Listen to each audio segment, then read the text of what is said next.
Estamos realizando a exposição do livro histórico de Lucas, o livro de Atos. E foi ele mesmo que escreveu, leva o seu nome naquilo que nós já sabemos. É apenas um compêndio, uma porção escrita dividida em duas partes que nós chamamos de Lucas/Atos. Na primeira parte, que a gente chama de o Evangelho segundo Lucas, vocês já sabem, ali é um relato da vida, da obra, da paixão e da morte e ressurreição do nosso Senhor Jesus Cristo. Quando movido por Deus, pelo Espírito Santo, ele operou bem a todos quando esteve aqui. A segunda parte deste livro é esse livro histórico que aí na nossa escritura, na nossa Bíblia, está discriminado como Atos dos Apóstolos. Agora é o relato histórico, ou é a parte histórica que conta a ação que Jesus está realizando por meio da vida dos apóstolos, da sua igreja, enchendo-os com o poder do Espírito Santo, capacitando-os para cumprir a sua missão. Eu tenho dito aos irmãos que essa história está sendo escrita por nós até hoje, e assim será até o dia que o nosso Senhor vier nos buscar. Nosso desejo é que essa geração que vivemos hoje possa ter a mesma disposição e ser capacitado, ter o mesmo temor e a vida dedicada quanto aqueles nossos primeiros irmãos que nós estamos estudando nesses relatos maravilhosos aqui. Na manhã de hoje, eu convido vocês a abrirem o terceiro capítulo. Nós iremos introduzir o terceiro capítulo do livro histórico de Lucas, Atos dos Apóstolos. E nós vamos fazer a leitura do verso 1 ao verso 10. Será uma leitura longa, um pouquinho longa, né? E a história aquela linda história que vocês já devem saber sobre a cura de um paralítico, e onde ele estava em um lugar chamado, sentado à porta, ou depositado à porta a porta formosa do templo, ali próximo ao templo, na entrada do templo, e ele foi curado. Nós iremos averiguar aqui como isso se sucedeu. O meu intuito é dividir essa mensagem em 3 cenas e depois nós iremos fazer algumas aplicações finais. O título dessa mensagem é Quando Paralíticos Espirituais Voltam a Andar. Vamos ficar de pé, irmãos? Vamos fazer a leitura. Quando paralíticos espirituais voltam a andar. A gente vai ver aqui que há uma cura de ordem física, de ordem espiritual. Vamos ao texto da palavra do Senhor. Pedro e João subiam ao templo para a oração da hora nona. Era levado um homem coxo de nascença, o qual punham diariamente à porta do templo chamada Formosa, para pedir esmolas aos que entravam. Vendo ele a Pedro e João, que iam entrar no templo, implorava que lhes desse uma esmola. Pedro, fitando-o juntamente com João, disse: olha para nós. Ele os olhava atentamente, esperando receber alguma coisa. Pedro, porém, lhe disse: não tenho nem prata nem ouro, mas o que tenho, isso te dou. Em nome de Jesus Cristo Nazareno, anda. E tomando-o pela mão direita, o levantou imediatamente, os seus pés e tornozelos se firmaram. De um salto, se pôs em pé, passou a andar e entrou com eles no templo, soltando e louvando a Deus. Viu todo o povo a andar e a louvar a Deus, e reconheceram ser ele mesmo que esmolava assentado à porta formosa do templo. E se encheram de admiração e assombro por isso que lhes acontecera. Obrigado, Senhor, pela leitura da tua palavra. Nesta hora rogamos ao Senhor que, pela ação do Santo Espírito, que está no meio desta congregação, possa levar a tua palavra até os ouvidos famintos, as almas sedentas, que precisam, ó Pai, da instrução e da iluminação da tua palavra. Rogamos que esta obra seja feita nesta manhã, Senhor, sem impedimentos, que cada coração aqui esteja, nesta hora, Senhor, rendido à tua palavra, e que o Senhor opere as transformações na alma e no corpo, assim o Senhor deseje e realize. Ó Pai, ilumina meu coração e me dê clareza para expor a tua palavra, e que possamos, Senhor, extrair as belezas que esse texto nos dá para a glória do nome de Jesus Cristo e para a edificação do teu povo. É o que nós oramos no nome de Jesus. Amém. Podeis sentar, irmãos.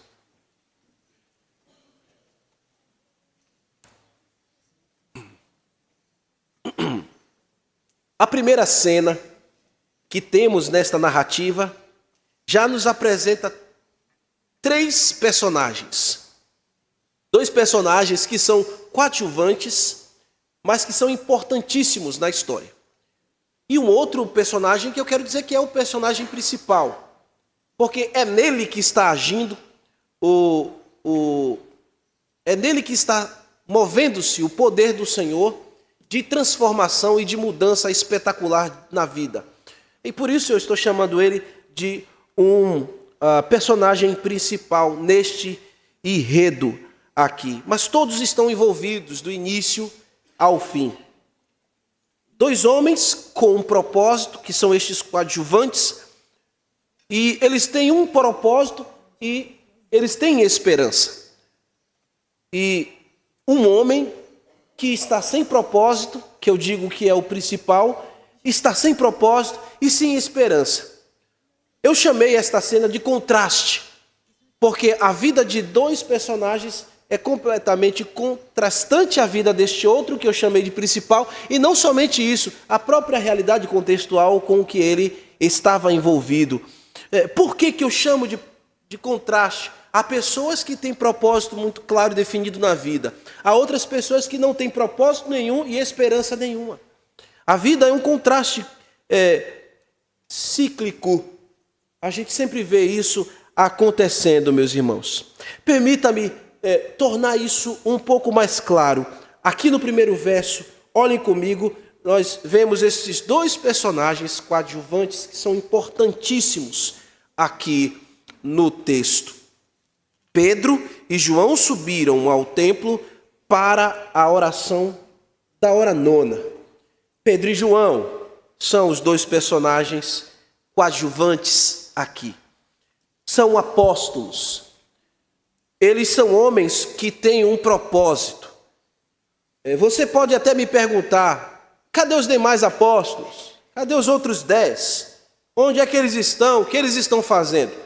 Não é propósito de Lucas nos dizer aqui onde eles estão e o que eles estão fazendo. Lucas não se ocupou em nos dar esse detalhe. Ele quer que a gente coloque o olhar no enredo da história aqui e não fiquemos imaginando outras coisas.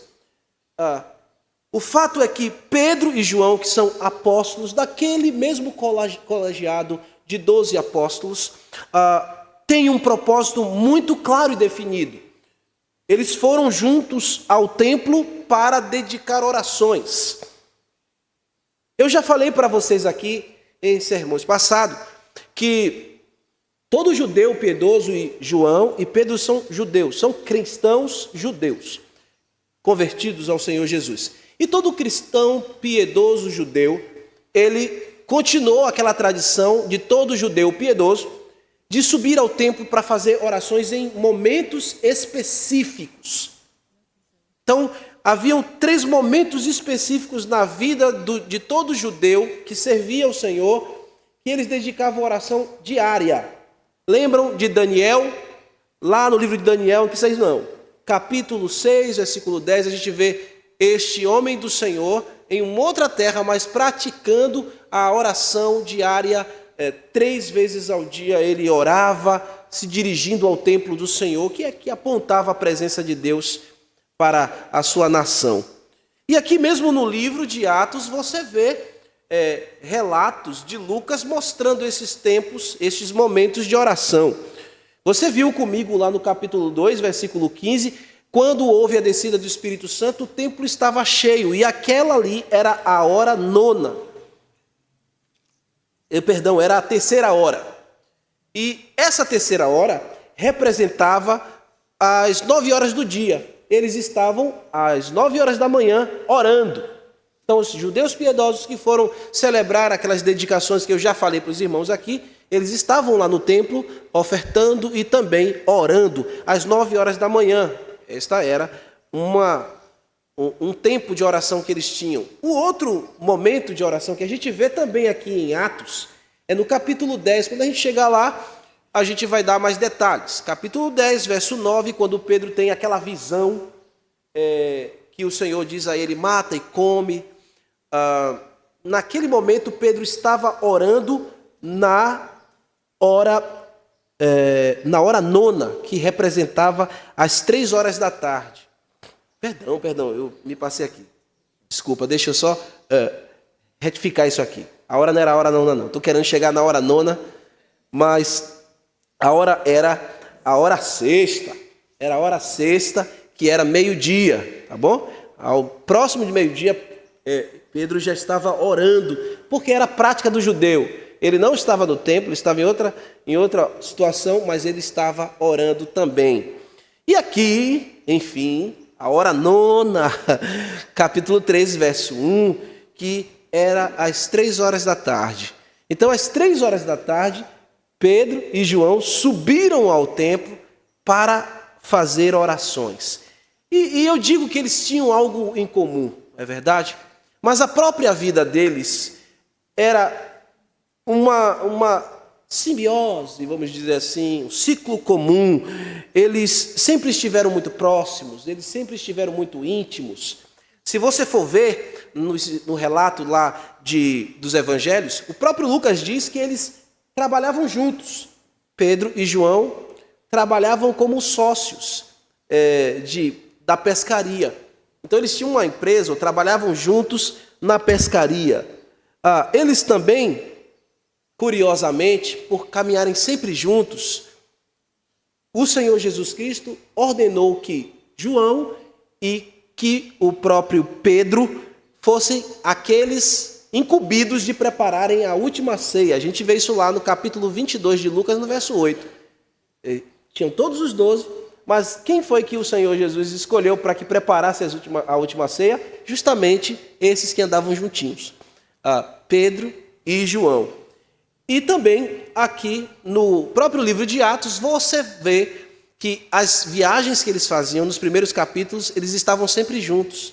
Eles estavam juntos na prisão, que vocês vão ver em sermões na frente, e vocês verão eles também evangelizando em locais diferentes, sempre juntos. Eles estavam tendo uma vida em comum, com um propósito ali comum entre eles. E aqui especificamente mostra que esses 2 personagens eram homens de oração. Eles oravam, irmãos. Eles tinham uma vida dedicada de oração, mas o detalhe que eu quero comunicar ou interligar com vocês, lembra dos 3 momentos de oração que todo judeu piedoso fazia?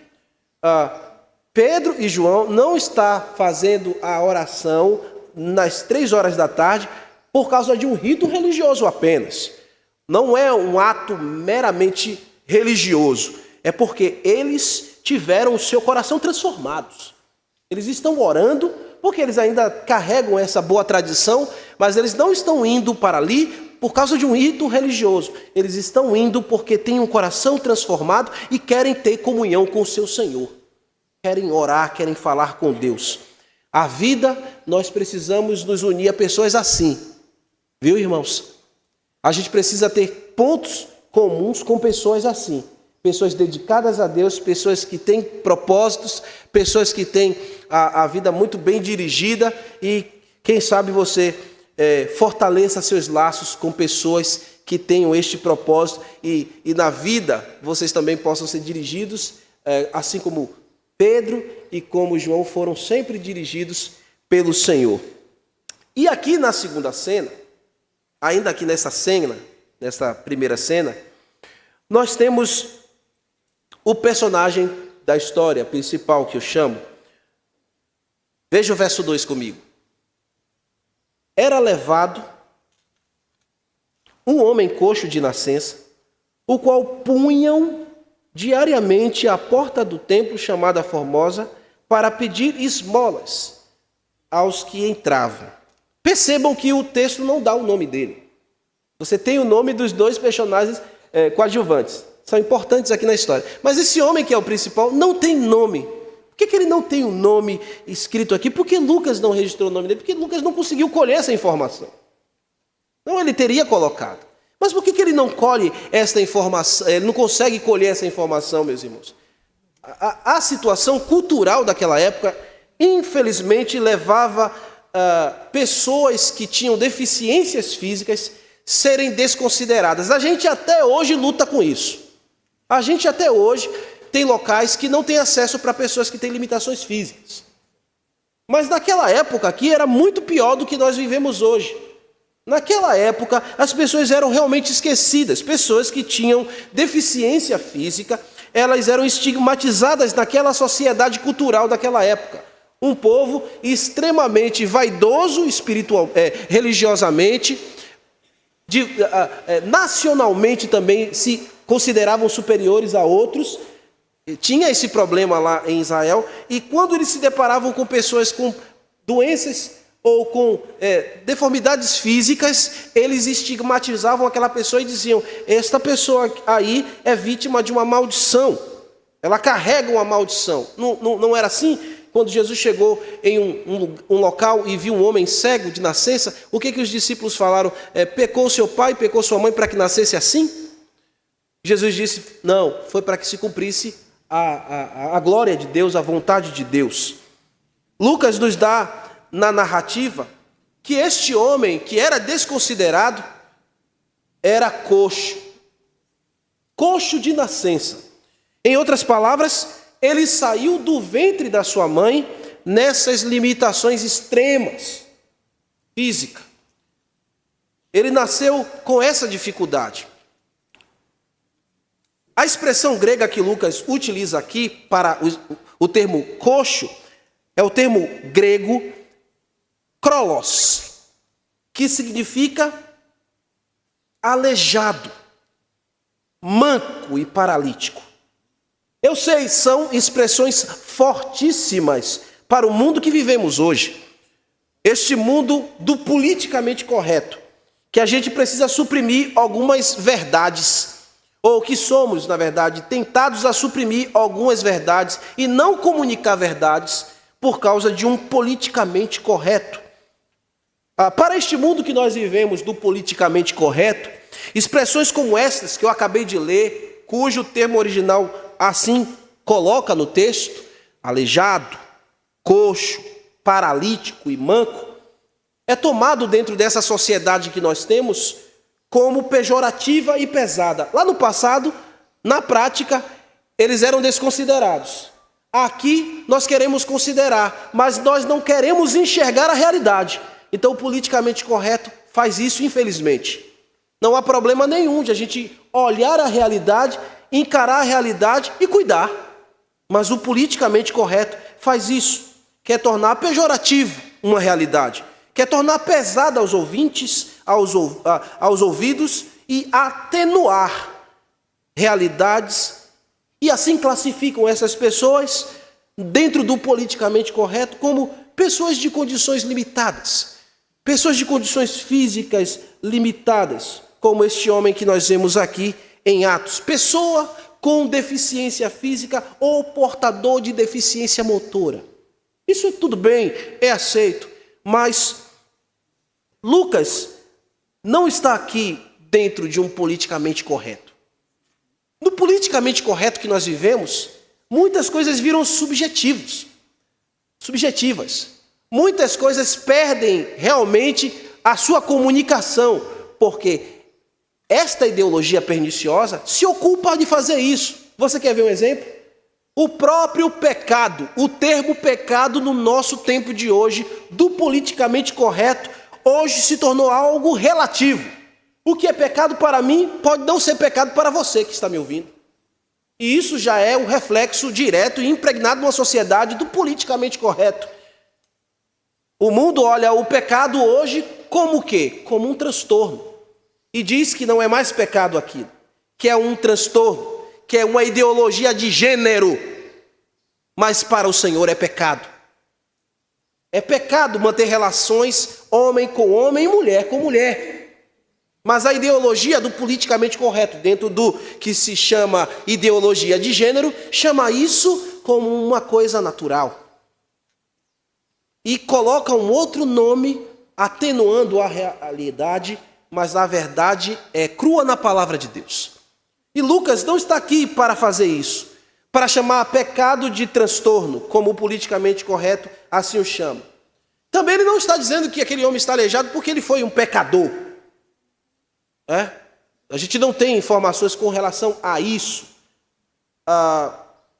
Também não podemos chamar as coisas como síndrome e colocar tudo diante de nós. É uma síndrome, é apenas um transtorno. Não, o que é pecado e nós iremos falar aqui claro e objetivamente.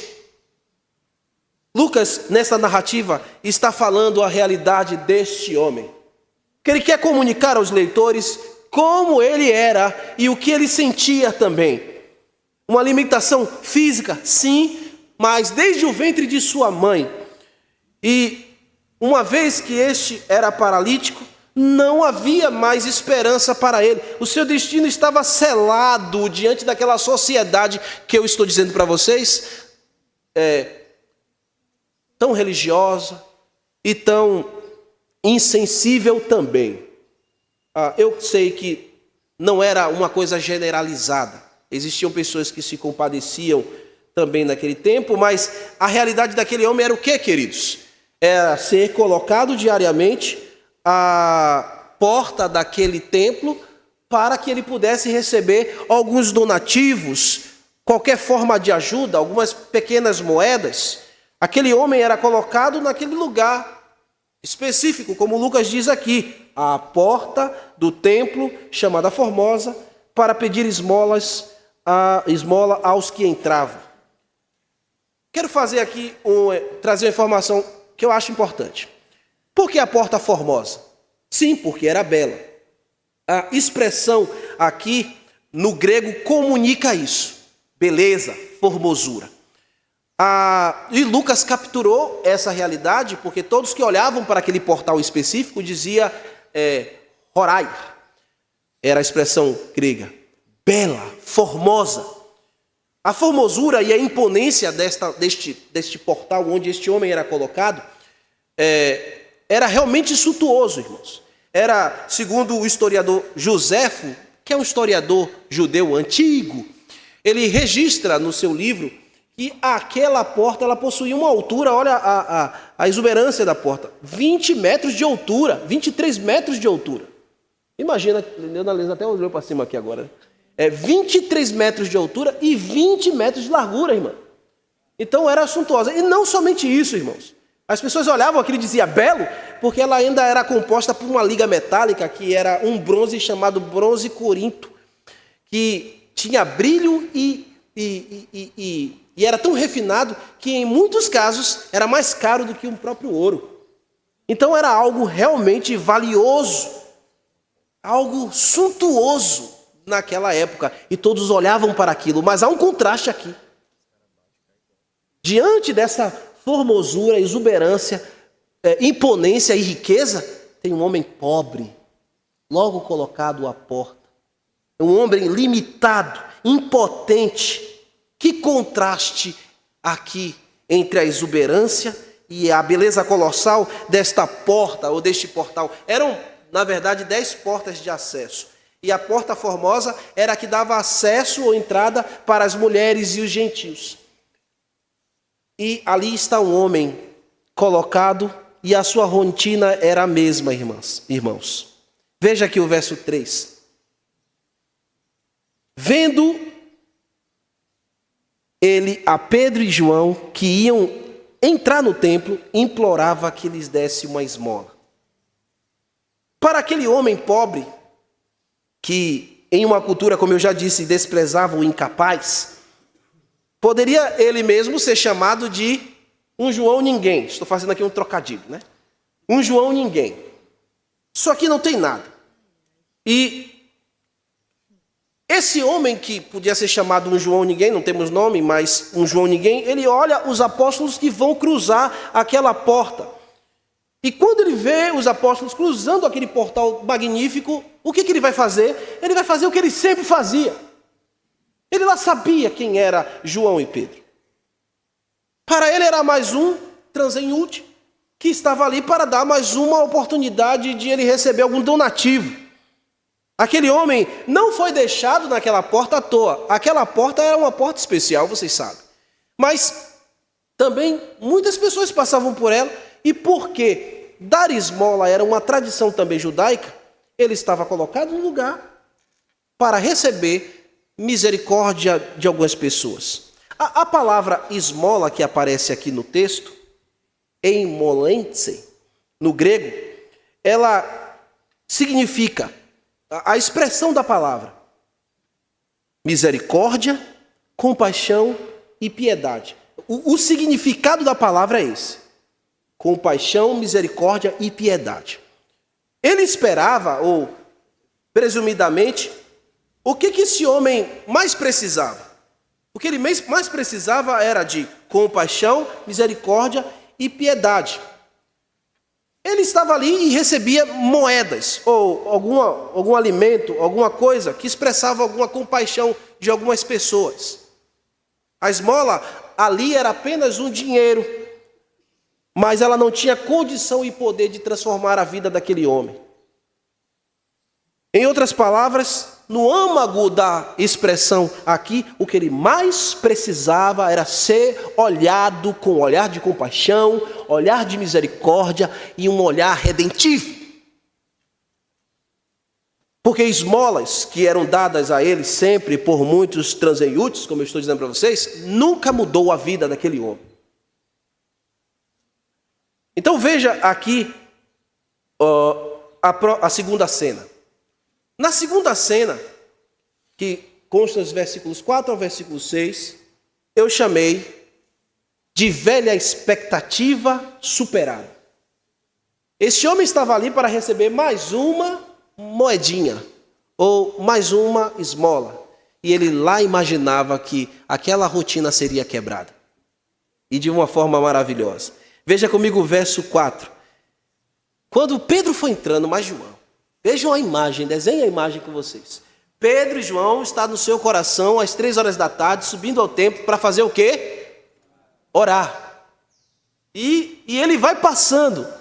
E naquela hora, quando eles vão entrando, aquele homem chama, não é? Pede ajuda. Olha, verso 4. Pedro, fitando o olho juntamente com João, disse: olha para nós. O pedido daquele homem, muito provavelmente, devia seguir essas palavras: uma esmola pelo amor de Deus, uma esmola por caridade. Você que já ouviu o Skank deve ter dizer, o pastor deve ter pego isso aí lá do Samuel Rosa. Brincadeiras à parte, irmãos, era esse mesmo o pedido dele. Verdade é essa. Velha expectativa. Mas como eu disse para vocês, velhas expectativas não mudam a vida de ninguém. Velhas expectativas ou esmolas não transformam a vida de ninguém, não transformam a vida daquele homem. Ele estaria ali no outro dia, na outra semana, no próximo mês, no próximo ano, desde seu nascedouro. Aquele homem conhece aquele lugar, levado e carregado, sempre ali, esperando a mesma migalha. esperando a mesma velha expectativa. Que Jesus Cristo tenha lhe trazido essa manhã aqui para quebrar uma velha expectativa na sua vida. Que Jesus Cristo tenha te colocado hoje aqui no lugar certo para quebrar a velha expectativa na sua vida e você descer daqui curado hoje, na sua alma e no seu físico. Homem sem expectativa e sem propósito, o que ele esperava? Ele esperava talvez que João colocasse a mão no bolso mais Pedro e puxasse ali algumas poucas moedas, ou colocasse a mão na sacola e lhe desse: toma aqui, é o que você precisa. Mas Pedro vai quebrar essa rotina aqui. Pedro, movido pelo Senhor, vai quebrar essa realidade contínua. E ele vai dizer para ele: olha para mim. Lucas está registrando que ele pede, ele ordena que aquele homem olhasse fixamente para ele. E ele colocou os olhos fixamente, eles, João e Pedro, colocaram os olhos fixamente naquele homem. O termo colocar os olhos aqui foi traduzido como fitando os olhos. É um olhar penetrante, irmãos. Não foi um olhar de relance. Não foi como qualquer pessoa fazia, ele pedia. E alguém olhava e dizia: toma aí, joga aí. Muitos nem olhavam para ele. Mas Pedro fitou os olhos para ele, parou e olhou para ele, Pedro e João, e colocou os olhos na dificuldade daquele homem, na alma daquele homem, no âmago da situação. E disse: olhe para mim também. Lucas está comunicando aqui que Pedro e João agora serão aquele agente do âmago daquela palavra de esmola, compaixão, misericórdia. De fato, é este olhar que está agora dirigindo-se àquele homem. E eles, movidos pelo Espírito Santo, não vão entregar migalhas para aquele homem. Pedro diz assim no versículo 5. Veja o versículo 5. Ele os olhava atentamente, esperando receber alguma coisa. A moeda era a expectativa velha deste homem. Mas veja o que Pedro vai falar no verso 6. Não tenho nem prata nem ouro. Eu não tenho o que você espera todos os dias. Eu não tenho posses. Sou um homem simples. Eu não tenho riquezas perecíveis deste mundo para te dar. Eu não tenho ouro nem prata que perece. Algumas destas coisas você já recebeu há tanto tempo na sua vida, mas nenhuma delas mudaram a sua realidade. Devolveram a você ou lhe deu a condição que você nunca teve. Você ainda se encontra assim, em miséria espiritual, em miséria física. O apóstolo também viu ali, evidentemente, que aquele homem não agonizava apenas no seu corpo, agonizava também no seu coração. Velhas expectativas vão embotando, irmãos, a nossa leitura da vida. Velhas expectativas vão tirando a nossa alegria e esperança futura. Velhas expectativas falidas, migalhas que a gente colhe. E o apóstolo Pedro vai dizer: eu não tenho mais uma moeda para lhe dar. Eu não tenho mais uma coisa banal e fugaz que não vai resolver a sua história. Mas o que eu tenho eu lhe dou. Em nome de Jesus o Nazareno, anda! É o que eu estou lhe dizendo essa manhã também. Eu não tenho riquezas e posse para lhe dar. E eu não tenho moedas nem migalha para dar a você esta manhã. Mas o que eu tenho eu te dou. Jesus Cristo de Nazaré. E é hora de você se levantar e andar. Porque quem vai fazer isso por você é a maior riqueza que você pode receber. Pedro e João vai quebrar essa expectativa na vida deste homem, levando para ele um valor imensurável, uma riqueza incalculável, que é maior que prata, que ouro, que qualquer donativo, e somente o salvo possui. Ele diz: o que eu tenho, o que eu possuo, está no genitivo aqui, o que eu tenho, o que é meu, eu lhe dou. Só salvos compartilham riquezas verdadeiras. O que eu tenho eu lhe dou. Você que é um salvo deve compartilhar a maior riqueza que este mundo pode conhecer.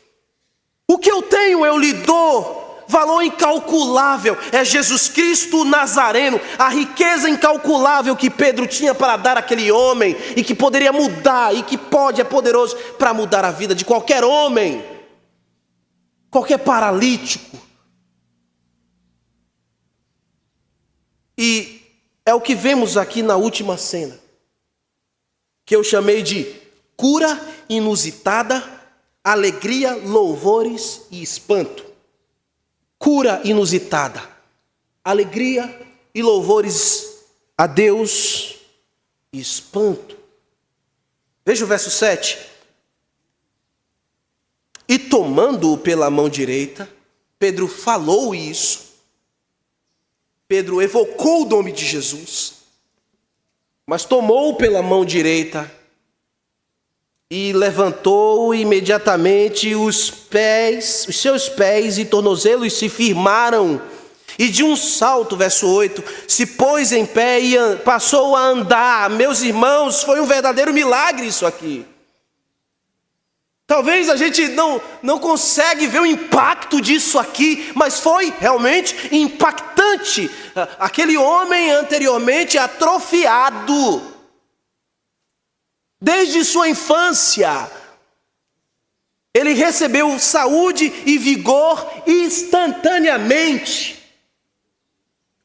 Foi um milagre que não foi ocorrido de maneira processual ou de passo a passo, não foi instantâneo. Ele era paralítico e agora está andando. Ele não ficou trôpego, ele não ficou cambaleando, ele não ficou como uma criancinha quando começa a andar. Vocês estão podendo imaginar isso aqui, irmãos? A ação foi tão poderosa ali, e as condições transformadoras foram tão profundas no físico daquele homem, que ele começou a andar como que nunca tivesse um problema antes. Ele começou a andar como aquela criança que aprendeu a prática de caminhar, e que nunca foi ensinado antes, mas agora ele já está andando, irmãos, caminhando. O milagre foi instantâneo. Quando Jesus chega na vida de alguém, o milagre é instantâneo. A mudança ocorre verdadeiramente. Eu sei que em muitos casos há um processo, mas a transformação é imediata, porque é uma mudança de coração, é uma mudança de vida.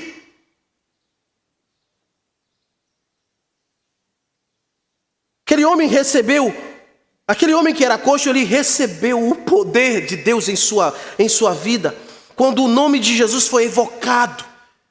E naquela mesma hora, os seus membros inferiores passaram a ter condições e equilíbrio, coordenação motora, sua carne, seus tendões, seus músculos foram reabilitados milagrosamente. Ele não precisou de terapia, ele não precisou de nada disso.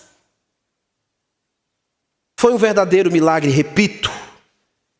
Não com gradações, instantâneo. E veja o que acontece. Aí foi um milagre inusitado. Mas olha como a alegria e o louvor se segue à vida daquele que dantes era paralítico. E entrou com eles no templo, saltando e louvando a Deus. Ele não está somente andando, ele agora está pulando de alegria, cheio de alegria. Imaginem, meus irmãos, o rosto daquele homem exultante. Imagine, aquele homem era entristecido, ele não tinha mais nenhuma expectativa, ele não tinha nenhuma esperança, mas agora ele tem toda a esperança deste mundo. Ele tem Jesus Cristo. Talvez você esteja paralítico porque lhe falta mesmo, com certeza, a esperança deste mundo, que é Jesus, aquele que coloca a tua vida num verdadeiro propósito, tua vida em plumo. Ele está soltando de alegria agora, como um cordeiro que sai da estribaria, como uma criança que recebe um brinquedo. Imaginem, meus irmãos, eu posso aqui imaginar que no meio de toda aquela alegria, de todo aquele louvor, lágrimas no rosto daquele homem fluíam e ele saltava de alegria e cheio de satisfação. Olha o que diz no verso final, no verso 8, no final do verso 8. Ele louvava a Deus, ele estava adorando a Deus.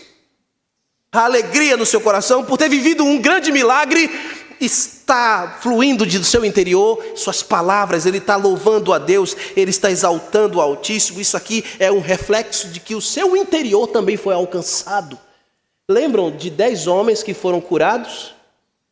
Lembram? Curados de lepra? E só um voltou para agradecer? Tem pessoas que são ingratas, que recebem dádivas do Senhor, mas não agradecem.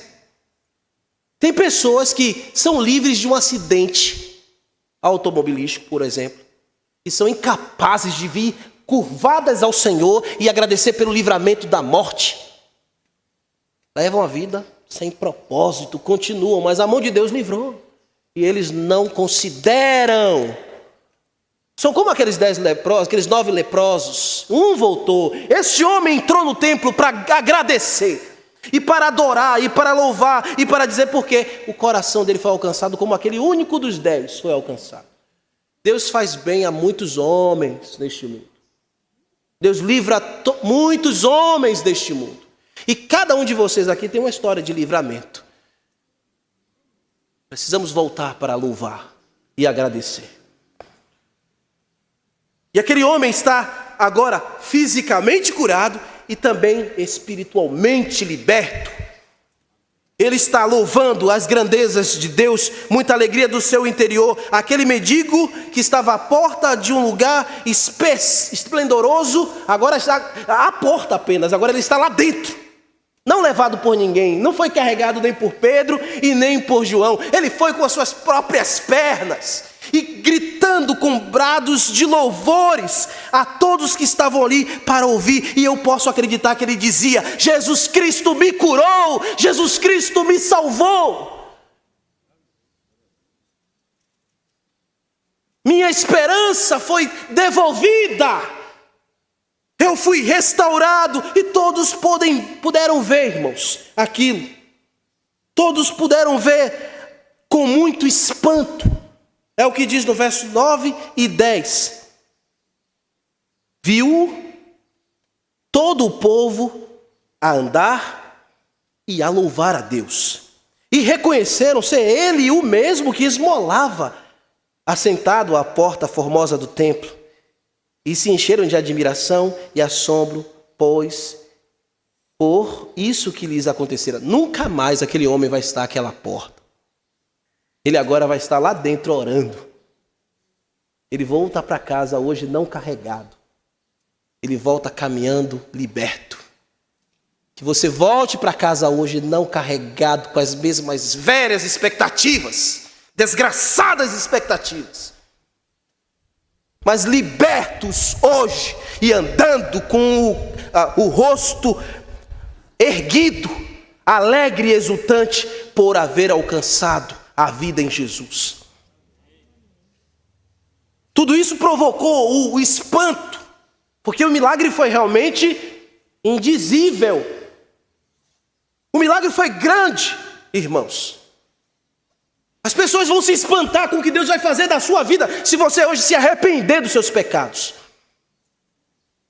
Porque eles verão com os próprios olhos o grande milagre que o Senhor fez na sua vida, fará na sua vida, como aqueles outros estavam olhando. Lucas deixou muito claro, eles viram, olhando-o. Ora, não era esse alcoólatra? Não era esse drogado? Não era esse que era o filho rebelde? Jesus Cristo é poderoso para lhe fazer andar para fora de tudo isso.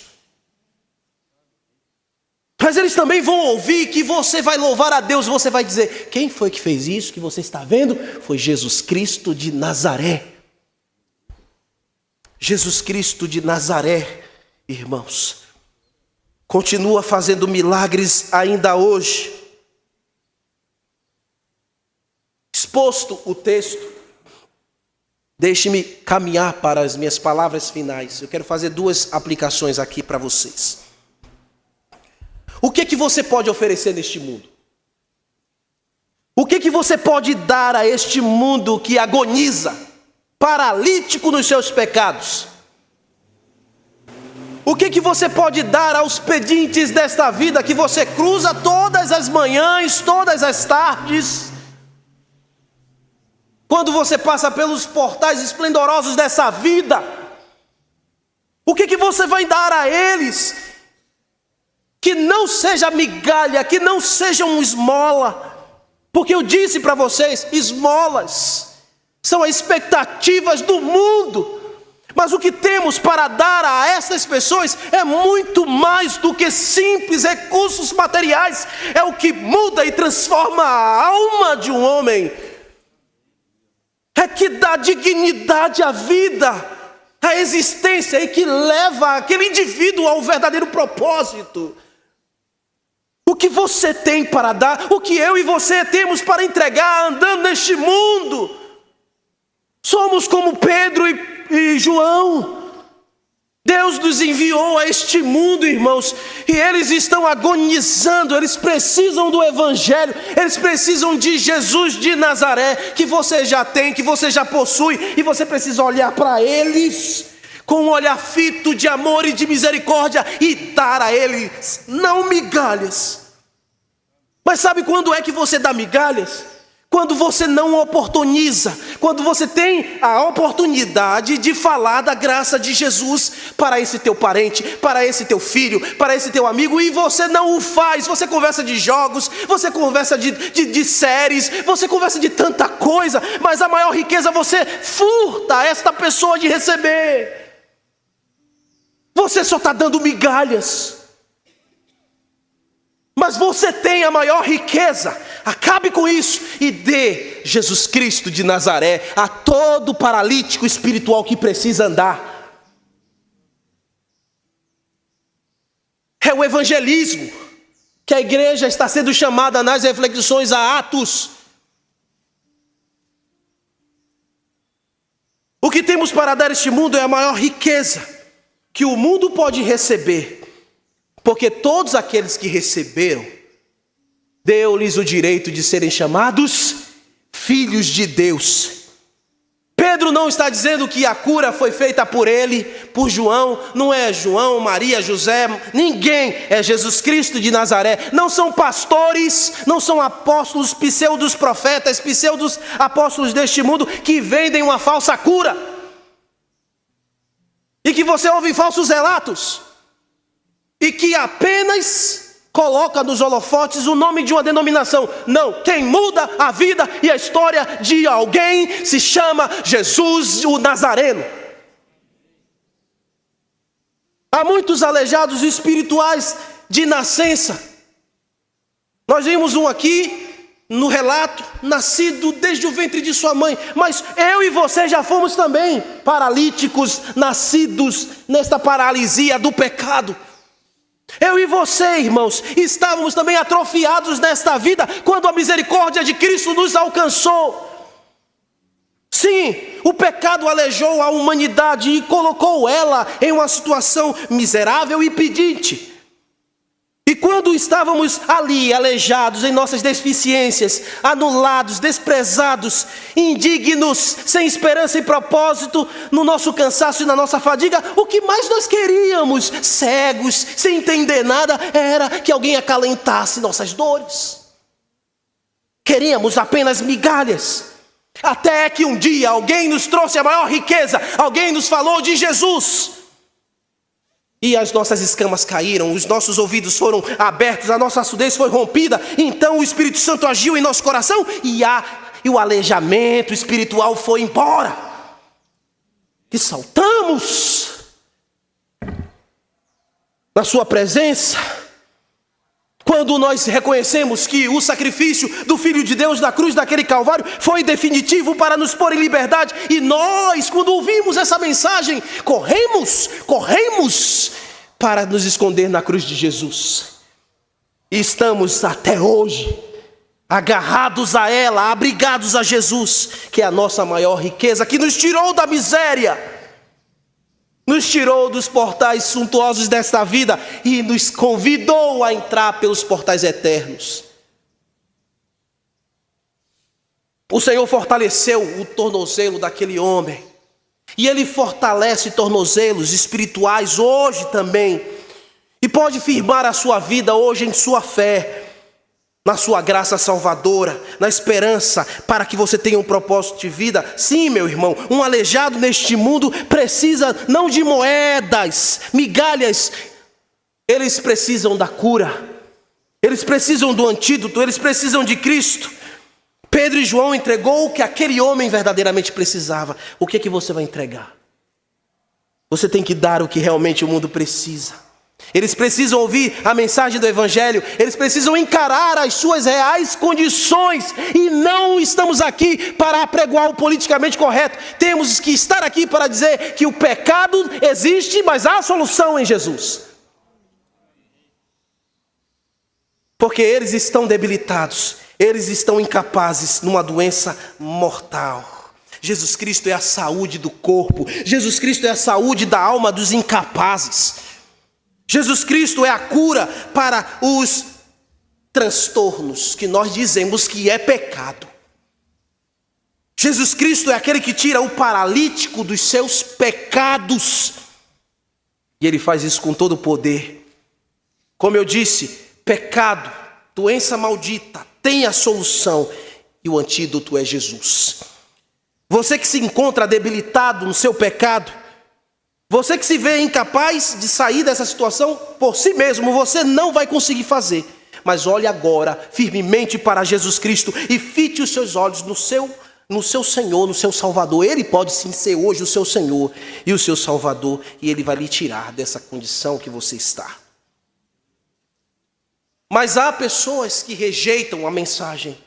Há pessoas que rejeitam a maior riqueza, a incalculável riqueza, e trocam Jesus por migalhas.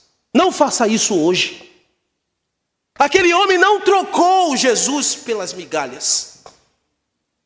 Não faça isso hoje. Não queira as esmolas, queira a solução, e é Jesus, e Ele te livrará das chamas infernais. O inferno está cheio de pessoas que buscavam se contentar com esmolas deste mundo, mas no céu está repleto daqueles que estão ricos, porque foram alcançados pela misericórdia do Senhor. Renda-se hoje a Jesus e fuja destas chamas, e abrace a maravilhosa graça. A outra aplicação que eu quero trazer para vocês, ouvintes, é para irmãos queridos que estejam passando por dificuldades físicas e que me ouvem esta manhã, estejam aqui ou estejam acompanhando essa mensagem, paralisados em decorrência de alguma doença física, adquirida por uma situação degenerativa, ou o seu próprio corpo possa ter sido consequente ou abatido por um acidente que fez com que você perdesse os seus movimentos naturais, suas capacidades físicas, ou mesmo que você, querido irmão, possui hoje grandes limitações ou já vem carregando limitações desde o seu nascedouro. Talvez seja um problema de AVC, talvez seja um problema cardiorrespiratório, um problema renal. Talvez você está perdendo a sua acuidade visual, ou já perdeu. E hoje você se encontra assim, paralisado, neste sentido fisicamente. Texto como este aqui que você acabou de ouvir, renova a tua esperança, a tua expectativa em um dia, querido, que este corpo físico, que não consegue mais responder a expectativas naturais, no seu interior, você exulta, lembre disso. Você pode estar paralisado, você pode estar limitado, mas no seu interior, lembre-se, você exulta. Eu conheci um homem, e eu o visitei várias vezes, e todas as vezes que eu o visitei, junto com o pastor Bruce, Era um jovem. Na época ele tinha 28 anos quando isso aconteceu. Ele foi dar um mergulho e ele teve um trauma na sua cervical e ficou tetraplégico. Ele não se movia em nada, só os olhos que piscavam, e falava muito pouquinho.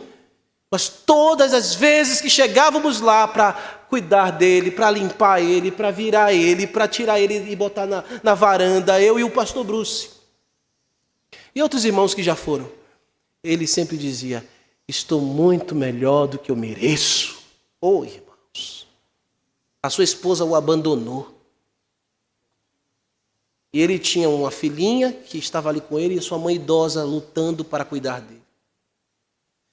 Mas a palavra dele era: eu estou melhor do que eu mereço. E eu quero que você lembre que você mesmo nessa situação está melhor do que você merece. Porque os seus pecados que você tinha, onde é que você deveria estar? Onde eu deveria estar? Então, querido irmão, em Cristo Jesus, eu quero que você renove este prazer e esta alegria e este sentimento de adoração no seu coração, porque Jesus já operou o maior milagre que você precisava. Ele lhe salvou a sua vida, e você pode glorificá-lo, glorificar a sua graça que atua na sua vida e neste corpo mesmo, embora limitado. Irmãos que se encontram hoje em condições tão limitadas, são cadeirantes. Irmãos que estão no leito do hospital e não conseguem se mover. Estão em hospitais dependendo de máquinas para sobreviver. Você que me ouve, querido irmão, essas palavras estão chegando ao seu coração. Creia, você já é um liberto. Não é esta cadeira de rodas, não é esta cama hospitalar ou esta muleta que diz que você é indigno, que diz que você é limitado. Não, você é muito maior do que tudo isso. E Jesus Cristo já lhe deu a maior riqueza que você precisa, a vida eterna no seu nome. Alegre-se. Alegre-se. Em tudo dai graça, porque esta é a vontade de Deus em Cristo Jesus. Este é o consolo também para você, meu amado irmão, porque o céu está garantido para você. E um dia nós estaremos lá livres destas coisas. Um dia você não terá mais uma cadeira de rodas para ser empurrado, você não terá mais uma muleta para te apoiar, você não terá mais um leito para ficar deitado, você estará andando, caminhando com um corpo incorruptível. Lembre, essa é a esperança. Mesmo você que não consegue mais enxergar as cores deste mundo, um dia, quando você deixar esta vida e este corpo limitado, a primeira pessoa que você vai ver é Jesus. E a alegria que você vai ter naquela hora, você vai dizer: valeu a pena. Valeu a pena, Senhor, ser privado de ver mesmo as belezas que o Senhor criou neste mundo, para ver o mais belo de todos, o Criador. Um dia este corpo seu que sofreu agravos da vida, que precisa de medicamentos, que precisa de tratamentos, que precisa de terapias, de radioterapia, de quimioterapia. Um dia este corpo seu que ainda precisa de exercícios para lhe dar conforto, um dia você não terá mais essas limitações físicas de qualquer natureza. Este corpo incorruptível se revestirá da incorruptibilidade. Lembre-se, meu irmão, e se revista dessa esperança. A tua vida não parou, e o teu propósito não se extinguiu. E mesmo aí você glorifica a Deus, e isso é um propósito de que todos vejam que você tem muito mais do que você merece. Sofrimentos nesta vida, irmãos, todos nós, querido irmão, podemos ser objetos e viver e sofrer e padecer. A vida é assim. Mas Jesus Cristo nos fortalece. Ele sempre vai enviar alguém para olhar com amor e misericórdia. Ele sempre vai enviar alguém para cuidar de você. Ele sempre vai levantar no meio do seu povo, na sua família, alguém que demonstre amor e graça e misericórdia. E quando essas coisas chegam, recebam com muita graça. Não se sinta envergonhado. Não deixe o seu coração fazer com que você pense que você está incomodando. Não, porque aqueles que estão te ajudando estão sendo movidos por Deus. E é o tempo, é o seu tempo. Um dia você estará governando com Cristo. Um dia você estará neste mundo refeito, fazendo a obra de Deus no seu reino eterno. Sim, eu sei que é complexo muitas vezes alinhar-se a este pensamento, mas é a nossa fé, irmão. É o nosso consolo, irmão. Mesmo que você esteja imobilizado fisicamente agora, mas flua em louvores a Deus nesta hora, neste exato momento. Porque saiba que o teu Salvador, aquele que lhe dará a restauração final deste seu corpo hoje abatido, um dia também ele esteve imobilizado naquela cruz. Um dia também ele foi apregado naquela cruz, com as suas mãos e os seus pés. Ele sabe muito bem o que é estar imóvel, imobilizado. Ele conhece muito bem a sua dor. Ele conhece muito bem a sua impotência física. Mas ele mesmo que venceu a morte, que venceu os cravos, que venceu a inutilidade ali na cruz momentânea, com o qual você vive também, aquele mesmo que venceu a morte e ressurgiu no terceiro dia, é o mesmo que lhe dará a vitória final. E lhe fará vencer, como eu disse, essa cadeira, esse tratamento, seja o que for, querido irmão.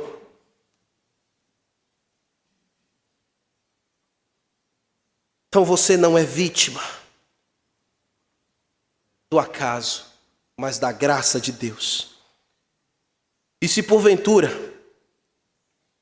você que me ouve encontra-se assim, saiba que Deus é poderoso. E eu sei, e eu creio, Ele é poderoso até para curar o teu físico e fazer algo tão indizível e tão inusitado e instantâneo como a gente viu no texto. Ele é poderoso para fazer e a gente tem relatos disso também. Mas a gente sabe que isso não é uma regra, querido irmão. E se não for este o plano, se não for esta a vontade de Ele tirar o nódulo, de Ele tirar a insuficiência renal, de Ele tirar o diabetes, de Ele tirar a AIDS, se não for a vontade dEle de você voltar a andar, voltar a enxergar, amém. Louvamos a Deus por tudo. Porque, querido, o mesmo Deus que é poderoso para curar o físico e restaurar a alma, Ele é o mesmo Deus poderoso que vai te dar um novo corpo, em um novo lugar, em um novo mundo e na glória eterna. Que o Senhor Jesus Cristo ajude, conforte, abençoe e console. Amém? Vamos ficar de pé, vamos orar.